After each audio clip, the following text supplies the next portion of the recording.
السلام علیکم۔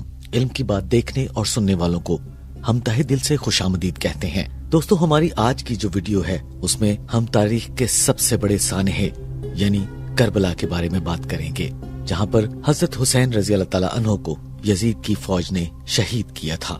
خواتین و حضرات، سانحہ کربلا 10 محرم 61 ہجری کو موجودہ عراق میں کربلا کے مقام پر پیش آیا۔ یزید کی بھیجی گئی افواج نے حضرت محمد صلی اللہ علیہ وآلہ وسلم کے نواسے حضرت حسین رضی اللہ تعالیٰ عنہ اور ان کے اہل خانہ کو شہید کیا۔ حضرت حسین رضی اللہ تعالیٰ عنہ کے ساتھ 72 ساتھی تھے، جن میں سے 18 اہل بیت کے اراکین تھے۔ ان کے علاوہ خاندان نبوت حضرت محمد صلی اللہ علیہ وآلہ وسلم کی خواتین اور بچے بھی شامل تھے۔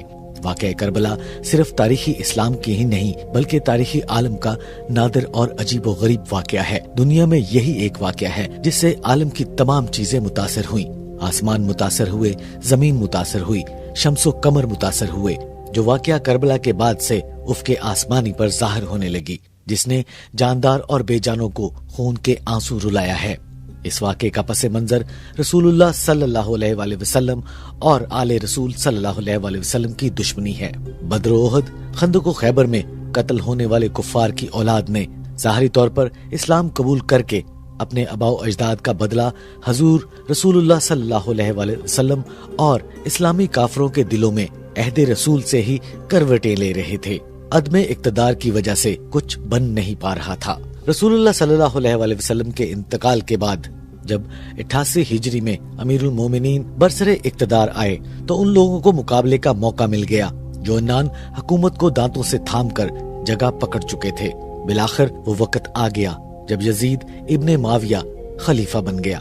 حضرت علی رضی اللہ تعالیٰ عنہ اور حضرت امام حسن رضی اللہ تعالیٰ عنہ شہید کیے جا چکے تھے۔ عہد یزید میں امام حسین رضی اللہ تعالیٰ عنہ سے بدلہ لینے کا موقع تھا۔ یزید نے خلافت پر قبضہ کرنے کے بعد امام حسین علیہ السلام کے قتل کا منصوبہ تیار کیا اور ایسے حالات پیدا کر دیے کہ حضرت امام حسین رضی اللہ تعالیٰ عنہ کربلا میں آ پہنچے۔ یزید نے بروایت 80,000 فوج بھجوا کر امام حسین رضی اللہ تعالیٰ عنہ کو 18 بنی ہاشم اور 72 اصحاب سمیت چند گھنٹوں میں شہید کر دیا۔ حضرت امام حسین رضی اللہ تعالیٰ عنہ 28 رجب 60 کو مدینہ سے روانہ ہو کر 10 محرم الحرام 61 ہجری کو ظالموں نے 7 محرم الحرام سے پانی بند کر دیا اور 10ویں محرم کو نہایت بے دردی سے تمام لوگوں کو شہید کر ڈالا۔ علم کی بات کو دیکھنے والے محترم دوستو، اب ہم بات کریں گے حضرت حسین علیہ السلام کی شجاعت اور بہادری کا جو انہوں نے کربلا کے مقام پر دکھائی۔ علم کی بات کے محترم خواتین و حضرات، حضرت امام حسین میدان جنگ میں اترتے ہیں جب آپ کے 72 ابو انصار اور بنی ہاشم قربان گاہ پر چڑھ چکے تو آپ خود اپنی قربانی پیش کرنے کے لیے میدان کارساز میں پہنچے۔ لشکر یزید جو ہزاروں کی تعداد میں موجود تھا باوفا اور بہادر بنی ہاشم کے ہاتھوں واصل جہنم ہو چکا تھا۔ امام حسین جب میدان جنگ میں پہنچے تو دشمنوں کے لشکر میں 30,000 سوار اور پیادے باقی تھے، یعنی صرف ایک پیاسے کو 30,000 دشمنوں سے لڑنا تھا۔ میدان میں پہنچنے کے بعد آپ نے سب سے پہلے دشمنوں کو مخاطب کر کے خطاب ارشاد فرمایا۔ آپ نے کہا، اے ظالموں، میرے قتل سے باز رہو، میرے خون سے اپنے ہاتھوں کو مت رنگو، میں تمہارے نبی کا نواسا ہوں، میرے بابا علی صادق السلام ہیں، میری اماں ہے زہرا تمہارے نبی کی بیٹی، اور تم جانتے ہو کہ میرے نانا رسول اللہ صلی اللہ علیہ وآلہ وسلم نے مجھے اور میرے بھائی حسن کو سردار جوانان بہشت فرمایا ہے، اور افسوس تم اپنے نبی کی اولاد کے دشمن ہو اور اس کے خون کے پیاسے ہو اور اس کا خون بہاتے ہو اور میرے خون ناحق پر آمادہ ہوئے ہو۔ حالانکہ میں نے کسی کو قتل نہیں کیا اور نہ ہی کسی کا مال لیا ہے جس کے بدلے میں تم مجھے قتل کرنا چاہتے ہو۔ میں تو دنیا سے لا تعلق اپنے نانا رسول صلی اللہ علیہ وآلہ وسلم کی قبر پر مجاور بیٹھا تھا۔ تم نے مجھے ہدایت کے لیے بلایا، نہ مجھے میرے نانا کی قبر پر بیٹھنے دیا اور نہ خدا کے گھر میں رہنے دیا۔ اب بھی ہو سکتا ہے کہ مجھے اس کا موقع دے دو تاکہ میں اپنے نانا کی قبر پر جا کے بیٹھ سکوں یا خدا کے گھر میں پناہ لے لوں۔ پھر انہوں نے یزید کی فوج کو یہ کہا کہ اگر تم میرے قتل سے باز نہیں آتے، مجھ سے لڑنا ہی چاہتے ہو تو پھر مقابلے کے لیے ایک ایک شخص کو بھیجو۔ اس طرح وہاں کے سپہ سالار نے جواب دیا کہ ٹھیک ہے، تمہاری تیسری شرط منظور کی جاتی ہے اور ایک ایک شخص کو آپ کے ساتھ لڑنے کے لیے بھیجا جائے گا۔ معاہدے کے مطابق ایک ایک شخص کو آپ سے لڑنے کے لیے بھیجا گیا۔ شام کا ایک ایک شخص آنے لگا اور آپ نے اسے فنا کے گھاٹ اتار دیا۔ مقابلے کے لیے جو شخص پہلے میدان میں اترا اس کا نام سمیم ابن قحطبہ تھا۔ آپ نے برکفتاری سے اس پر حملہ کیا اور اسے نیست و نابود کر دیا۔ ये सिलसिला जंग थोड़ी देर जारी रहा। मुद्दत कलील में कुश्तों की पुश्तें लगने लगीं और मकतूलीन की तादाद हद से ज्यादा बढ़ गई। ये देखकर उमर साद ने लश्कर वालों को पुकार कर कहा कि क्या देखते हो, सब मिलकर यकजा होकर हमला कर दो। ये अली का शेर है, इससे इनफिरादी मुकाबले में कोई कामयाबी हासिल नहीं हो सकती बल्कि नामुमकिन है। उमर साद की आवाज ने उसके लश्कर के हौसलों को बुलंद कर दिया और सबने मिलकर यकजा होकर हमला कर दिया। आपने इस लश्कर के मेमना और मेसरा को तबाह कर दिया। आपके पहले हमले में 1950 दुश्मन कत्ल हुए और मैदान खाली हो गया। अभी आपने सांस ही लिया था कि 28,000 दुश्मनों ने फिर हमला कर दिया। इस तादाद में 4,000 कमांडर थे और सूरत हाल ये थी कि सवार, प्यादे और कमांडरों ने हमा वक्त हमला कर दिया और मुतवातर हमले करना शुरू कर दिए। और इस मकाम पर आपने अपनी शुजाअत के जौहर दिखाए, जिसके मुतल्लिक मुअर्रिखीन का कहना है कि सर कटने लगे, धड़ गिरने लगे और आसमान थरथराने लगा, जमीन कांपने लगी और परहे दरम भरम हो गए। हुसैन रज़ी अल्लाह तआला अन्हु की बहादुरी और शुजाअत का ये आलम था कि जो लश्कर उनसे लड़ने आता था वो उन पे इस तरह हमलावर होते थे कि उनकी फौजों को भगा देते और नहर की तरफ पहुंचा देते थे। जब हुसैन पर दोनों तरफ से हमले होना शुरू हो गए तो हुसैन ने एक तरफ एक लश्कर को भगा दिया और दूसरे लश्कर को भगाकर नहर की तरफ ले गए। इसी दौरान हुसैन कभी मेसरा को उलटते, कभी मेमना को तोड़ते। इसी दौरान लाशों के ढेर गिरना शुरू हो गए। उन्होंने उनकी फौज को भगाकर नहर की तरफ भेज दिया। नहर के करीब भाई की लाश पड़ी हुई नजर आई। आप पुकार कर कहते हैं, ए अब्बास, तुमने ये हमले नहीं देखे, अफसोस कि तुमने मेरी तन्हाई नहीं देखी। हुसैन दुश्मनों पर इस तरह हमला करते थे कि लश्कर इस तरह से भागते थे जिस तरह टिड्डियां मुंतशिर होती हैं। नूरुलैन में एक मुकाम पर लिखा है कि इमाम हुसैन बहादुर शेर की तरह हमला फरमाते और सफों को दरहम भरम कर देते और दुश्मनों को इस तरह काट कर फेंक देते जिस तरह तेज धार आले से खेती को। अल्लामा अरबली लिखते हैं कि हमला की कोई ताब नहीं ला सकता था। जो आपके सामने आता था शरबते मर्ग से सैराब हो जाता था और आप जिसकी जानब भी हमला करते थे उसी गिरोह को खाक में मिला देते थे।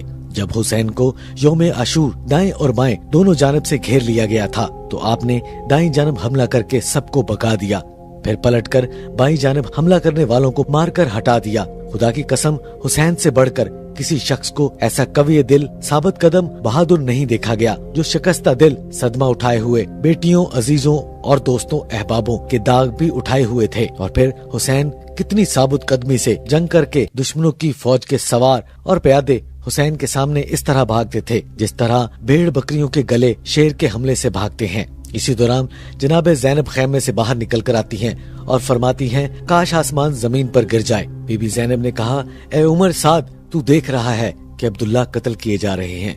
ये सुनकर उमर साद रो पड़े, आंसुओं से दाढ़ी भीग गई और उसने मुंह फेर लिया। इमाम हुसैन उस वक्त खस्का का जुम्बा पहने हुए थे और सर पर अमामा बांधा हुआ था और वस्मा का खजाब लगाए हुए थे। हुसैन ने घोड़े से गिरकर भी तीरों का मुकाबला करते हुए, हमलों को रोकते हुए, सवारों के पैरों पर हमला करते हुए कहते हैं, ए जालिमों, तुमने मेरे कत्ल पर एका कर लिया है। कसम खुदा की, तुम मेरे कत्ल से ऐसा गुनाह कर रहे हो जिसके बाद किसी के कत्ल पर भी इतने गुनाहगार नहीं होगे। तुम मुझे जलील कर रहे हो, खुदा मुझे इज्जत दे रहा है। और सुनो, वो दिन दूर नहीं, मेरे खुदा तुमसे अचानक मेरा बदला लेगा और तुम्हें तबाह बर्बाद कर देगा। ख़वातीन हज़रात, किसके बस की बात है कि वो इन पर होने वाले मजालिम, इस वाक़े में होने वाले हालात को बयान कर सके। दोस्तों, लश्कर में गिर जाने के बाद से शहादत तक के वाक़यात तो हालात ही अजीबो गरीब किस्म की बहादुरी को पेश करते हैं। ये सच है कि एक की दवा दो मशहूर है और मुबालगा की हद ये है कि जब किसी के हाल में ये कहा जाता है कि तुमने चारों तरफ से घेर लिया, लेकिन हुसैन और 72 तन को 8 किस्म के दुश्मनों ने तंग किया था। 4 तरफ से यजीदी फौजों ने जो आंधी की तरह तीर बरसा रही थी। 5वां दुश्मन अरब की धूप, 6ठा दुश्मन रेगे गरम जो कमर के जर्रात की मानद लो दे रही थी और 7वां और 8वां दुश्मन भूख और प्यास। बस हजरत हुसैन ने इस मार्के में हजारों काफरों का मुकाबला किया और बहादुरी से उनका खात्मा किया। इनकी बहादुरी से कौन वाकफियत नहीं रखता। हजरत इमाम हुसैन रज़ी अल्लाह तआला अन्हो परवार होते रहे। आप मुसलसल मुकाबला करते रहे। इस दौरान नागा में एक पत्थर पेशानी पर आकर लगा। इसके फौरन बाद जोफी मालूम ने जबी मुबारक पर तीर मारा। आपने उसको निकाल कर फेंक दिया और पूछने के लिए अपना दामन उठाया ही था कि किसी ने सीना अक़दस पर एक तीर पैवस्त कर दिया जो जहर से भरा हुआ था। उसके बाद साले इब्ने वहाब मालून ने आपके पहलू पर अपनी पूरी ताकत से एक नेजा मारा, जिसकी ताब न लाते हुए जमीन गर्म पर आप दाहिने रुखसार के बल गिर गए। जमीन पर गिरने के बाद आप फिर खड़े हुए और फिर वरा बिन शरीक मालून ने आपके दाहिने शाने पर तलवार लगाई और दूसरे मालून ने दाहिनी तरफ वार किया। आप फिर जमीन पर गिर गए। इतने में सन्नान बिन अंस ने हजरत की हसली पर नेजा मारा और उसको खींचकर दोबारा दूसरी दफा सीना यकदस पर लगाया। फिर उसने एक तीर हजरत के गुलू मुबारक पर। इस तरह हजरत हुसैन पर पै दर पै वार होते रहे। बहुत से मलूनों ने उन पर पै दर पै वार किए, मगर हुसैन अली के शेर थे। उन्होंने बड़े वालिहाना तरीके से उनके तीरों का, उनके नेजों का और उनके हर हथियार का मुकाबला किया। आखिर में उनका सीरा मुबारक पर एक नेजा मारा गया। उसके बाद आप जमीन पर गिर गए और वहाँ से उमर साद की आवाज आई कि अब देर किस चीज की है, इनका सर काट दो। सर काटने के लिए शेज इब्ने रब्बी बढ़ा। इमाम हुसैन ने उसके चेहरे पर नजर डाली। उसने हुसैन की आंखों में रसूलुल्लाह सल्लल्लाहु अलैहि वसल्लम की तस्वीर देखी और कांप उठा। फिर सनान बिन अंस आगे बढ़ा। उसके जिस्म पर रेशा हो गया, वो भी सरे मुबारक न काट सका। ये देखकर शिमर मालून ने कहा, ये काम सिर्फ मुझसे ही होगा, और वो खंजर लेकर आप हुसैन रजी अल्लाह ताला अन्हो के करीब आकर सीना मुबारक पर सवार हो गया। आपने पूछा, तू कौन है? उसने कहा, मैं शिमर हूँ। तो आपने कहा, मुझे नहीं पहचाना? उसने कहा, अच्छी तरह पहचानता हूँ, तू अली और फातिमा के बेटे हो और मोहम्मद सल्लल्लाहु अलैहि वसल्लम के नवासे हो। आपने फरमाया, फिर मुझे क्यों ज़िबा करता है? उसने जवाब दिया, इसलिए कि मुझे यजीद से बहुत सा माल मिलेगा। उसके बाद आपने अपने दोस्तों को याद फरमाया और सलाम आखिर के जुमले अदा किए। जब आप उसकी शक्ल में कल्बी की वजह से मायूस हो गए तो फरमाने लगे कि शिमर, मुझे इजाजत दे दे कि मैं अपने खालिक हकीकी की आखिरी नमाज असर अदा कर लूं। उसने इजाजत दी तो आपने सजदे में सर झुका दिया। तो जी दोस्तों, ये था हुसैन इब्ने अली का शहादत का वाकया जो हमने आपकी गोशगुजार किया। और आपसे हम इल्तमास करते हैं कि अगर अभी तक आपने इल्म की बात को सब्सक्राइब नहीं किया तो कर लीजिए और बेल आइकन को प्रेस करना मत भूलिएगा, ताकि हमारी हर नई आने वाली मालूमाती, इस्लामिक और साइंसी वीडियो की नोटिफिकेशन आपको बर वक्त और हर वक्त मिलती रहे। अपने अजीज़ो कारब का ख्याल रखिएगा। इंशाल्लाह नेक्स्ट वीडियो में किसी नए टॉपिक के साथ आपकी खिदमत में हाजिर होते हैं। तब तक के लिए हमें दीजिए इजाजत। अल्लाह हाफिज।